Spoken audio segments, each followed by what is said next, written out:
Dear students, open exercise 3.2 of chapter data handling. We have done question 1 and 2 in the previous turn, and I have given homework for question 3 and 4. Hope you must have done. If there is any problem, then do ask me. Now we will be solving question number 5. Answer 5. Now, as I have previously told, the most common measures of central tendency are the arithmetic mean, the median and the mode.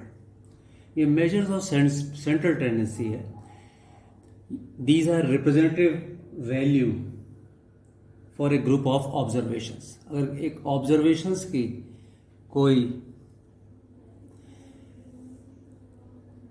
ऐसी value बताएं जो पूरे group को represent करे, वो कहलाता है measure of central tendency. और जो एक general measure of common, most common जो है, क्लास 7 में जो पढ़ रहा हो, यही मोस्ट कॉमन है, सबसे शुरुआत है. आगे बड़ी बड़ी क्लासों में जाओगे और भी आएंगी मेजर्स ऑफ सेंट्रल टेंडेंसी, लेकिन मीन, मोड और मीडियन ये सबसे common measures of central tendency है. यानी पूरे ग्रुप की एक सेंट्रल वैल्यू जो है वो कहलाता है मेजर ऑफ सेंट्रल टेंडेंसी. एक बार मैं रिव्यू करता हूं. मीन कैसे निकालते हैं? मीन या अरिथमेटिक मीन एक ही बात है. अरिथमेटिक मीन निकालने के लिए the formula is sum of all the observations divided by total number of observations. जितनी भी ऑब्जर्वेशंस होती हैं, जो भी दी होती हैं, उनको हम सम करते हैं और जितने नंबर से डिवाइड करते हैं. उसके बाद दूसरा है मीन के बाद mode. Mode, what is mode? Mode is the mode is the value in the distribution which occurs most often. जो सबसे ज़्यादा बार जो वैल्यू आएगी, जिसकी फ्रीक्वेंसी सबसे ज़्यादा है किसी भी डेटा में, जिस ऑब्जर्वेशन की फ्रीक्वेंसी सबसे ज़्यादा है, सबसे ज़्यादा बार आ रही है, that is known as mode. Third one is median. Median क्या होता है? Median is the middle most observation. वो observation when the observations are arranged in ascending और डिसेंडिंग ऑर्डर. ये बात इंपॉर्टेंट है. या तो उस डेटा को असेंडिंग ऑर्डर में अरेंज कर लोगे, और you will arrange the data in descending order. Then the middle most value that which lies in the middle of the data, ठीक है, with half the observations to the left of it and half the observations to the right of it, then such value is known as median. Median हम क्या करते हैं? हमने data ascending order और descending order में किया, और जो वैल्यूज हैं, आधी वैल्यूज जो उसका मीडियन होगा, उससे लेफ्ट में जितनी वैल्यूज होंगी, आधी वैल्यूज उस पूरी डेटा की, और आधी वैल्यूज, जितनी वैल्यूज, सेम वैल्यूज उसके राइट में होंगी, तो जो है बीच वाली वैल्यू जो है वो क्या रिप्रेजेंट करती है? मीडियन.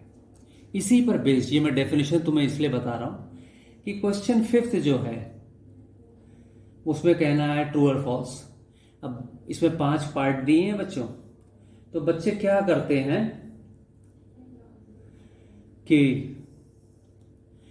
पीछे से आंसर देख लिए, ट्रू एंड फॉल्स, पीछे देख लिया ट्रू ट्रू, समझ में नहीं आता. तब भी देखो बच्चों, अगर क्वेश्चन समझ में नहीं आता, मैथ्स के लिए बहुत जरूरी है रीजनिंग होना चाहिए.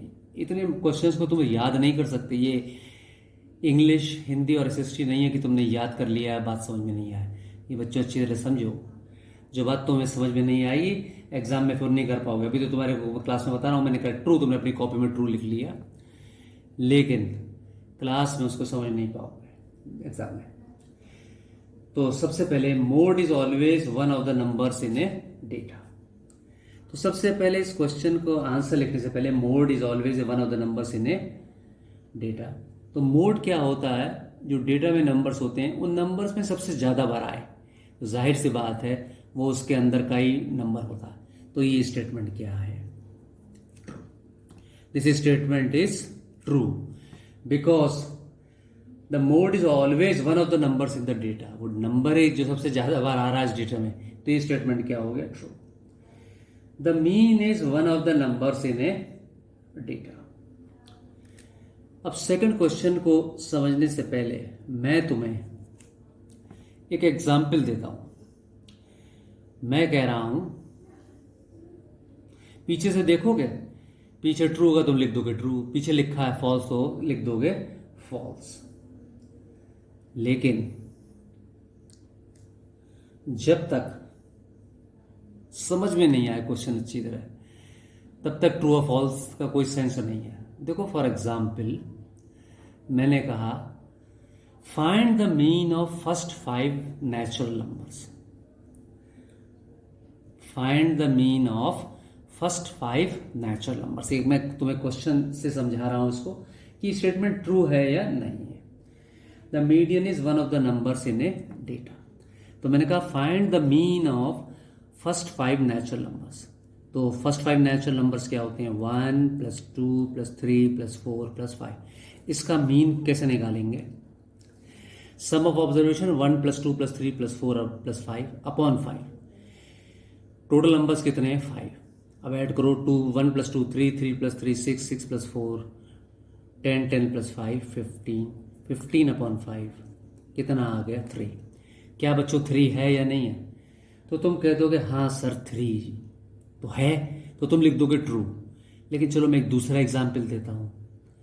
1 मान लिया मैं कहता हूं फर्स्ट 6 नेचुरल नंबर का सम करो, 4 + 5 + 6।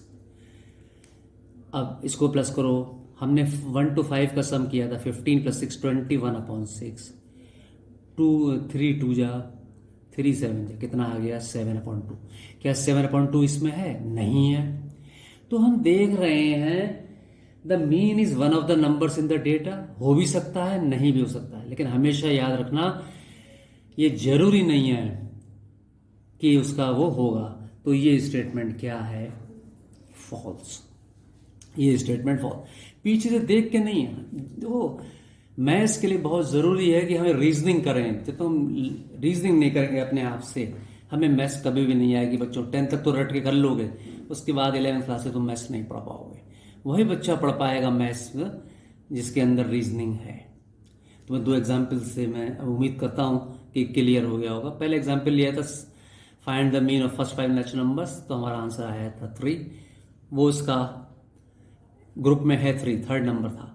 लेकिन जब मैंने 6 नेचुरल नंबर्स लिए, उनका वो किया, तो मैं देख रहा हूं अब 7/2 आया, वो इसमें नहीं है। तो यानी the mean can be one of the numbers in data, it can not be. ये नहीं है the mean is one of the numbers in data always, या ऑलवेज नहीं होगा। तो इसलिए ये क्या होगा, फॉल्स। अब now come to question number 3rd। The median is always one of the numbers in the data. तो बच्चों मीन जो होता है, मीडियन जो होता है, मीडियन क्या होता है, median is the middle most observation when the data is arrange in increasing और डिक्रीज ऑर्डर। तो हमने डेटा को अरेंज कर दिया, तो जो सबसे बीच में होगा उसके लेफ्ट साइड में आधे टर्म्स होंगे, आधे उसके राइट में होंगे, और एक वो बीच वाला होगा। तो याद रखना वो उसी ग्रुप का होता है। 3rd statement is true. Now come to 4th. The data 6 4 3 8 9 12 13 9 has mean 9. अब इसका हम मीन निकाल के देखते हैं कि ये ट्रू है या गलत। तो हम what is the formula for arithmetic mean, the sum of observations of all the data. तो डेटा में 6 + 4 + 3 + 8 + 9 + 12 + 13 + 9 अपॉन 1 2 3 4 5 6 7 8 ऑब्जर्वेशंस हैं। तो 8 ऑब्जर्वेशंस का हम सम करेंगे और 8 से डिवाइड करेंगे। चेक कर लो कि बिल्कुल सही लिखा, 6 + 4 + 3 + 8 + 9 + 12 + 13 + 9। अब इसके दो तरीके हैं बच्चों, एक तो तुम लिख लो और प्लस कर लो अगर तुम्हारी मैथ्स, लेकिन मैं तुम कहूँगा यहीं से हम अपनी हैबिट्स बिल्डअप करते हैं।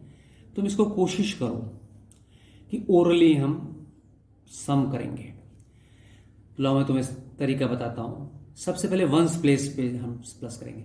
6 + 4 10, 10 + 3 13 + 8 21 + 9 30, 32 + 3 35 + 9 44।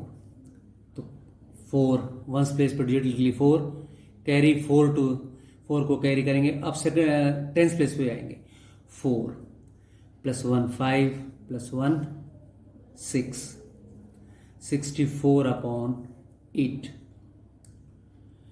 8 से 8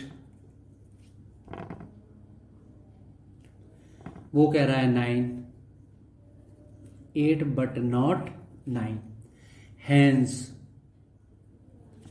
this statement is false।